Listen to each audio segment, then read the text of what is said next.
Hello नमस्कार. आज आज मी तुम्हाला एक अशी घटना सांगतो की जी तुम्ही ऐकलेली असेल आणि हा व्हिडिओ म्हणजे खूप फेमस झालेला व्हिडिओ आहे. कारण एक महान ॲक्टर जे सलमान खान यांच्या घरावर जेव्हा गोळीबार केला होता तेव्हा 4 आरोपींची नावं घेण्यात आली होती आणि ते 4 आरोपीला जेल झालेली आहे. त्यांना कोठडीमध्ये पोलिसांनी ताब्यात ठेवलेले आहे. त्यांना सजा झालेली आहे. तर त्यातील एक जो आरोपी आहे त्याचं नाव आहे अनुज थापन. अनुज थापन याने जेलमध्येच गळफास घेतल्याची माहिती मिळालेली आहे आणि त्याचा मृत्यू झालेला आहे. अनुज थापन याने याचा मृतदेह येत्या गुरुवारी मागील गुरुवारी जे हॉस्पिटलला आणला आणि तिथे त्याचं पोस्टमॉर्टम केलं. पोस्टमॉर्टम केल्याच्या नंतर अनुजचे जे घरातील कौटुंबिक आणि त्याचे रिश्तेदार यांना पोलिसांनी माहिती दिली. माहिती दिल्यानंतर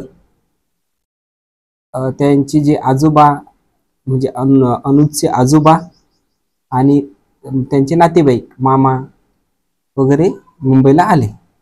मुंबईला आल्याच्या नंतर अनुजला त्यांनी प्रत्यक्ष पाहिलं तेव्हा अनुजचे आजोबा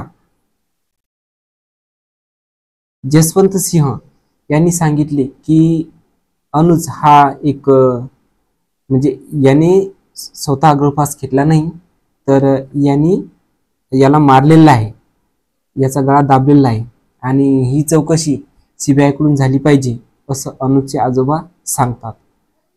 जेव्हा पोस्टमॉर्टम झाले तेव्हा पोलीस त्यांच्या हा मृतदेह स्वाधीन करत होते, परंतु त्यांनी हा मृतदेह घेण्यास नकार केला आणि त्यांनी सरळ त्यांचं म्हणणं आहे ते मीडियासमोर बोललेत की अनुजला मारून टाकण्यात आलेलं आहे, त्याचा गळा दाबण्यात आलेला आहे, त्यांनी गळफास घेतलेली नाही असं त्यांनी मीडियासमोर सांगितलंय. त्यावर अनुजचे मामा कुलदीप बिश्नोई यांनी सांगितले की अनुजची जबाबदारी ही पूर्ण अनुजवर अवलंबून आहे आणि त्याला आई आहे, एक छोटा भाऊ आणि एक छोटी बहीण आहे. त्याचं घरामध्ये त्याचे वडील नाही आहेत, त्याची आई विधवा आहे. अनुजवरच सर्व घर चालत होतं आणि आता इथून पुढं काय. अनुज हा एक खूप गरीब घराण्यातला म्हणजे गरीब घराण्यातला आरोपी आहे असं त्याचे मामा सांगत होते. आणि हा मृतदेह नेणारच नाही असं स्पष्ट रूपमध्ये त्यांचे आजोबा आणि त्यांच्या नातेवाईकांनी सांगितले.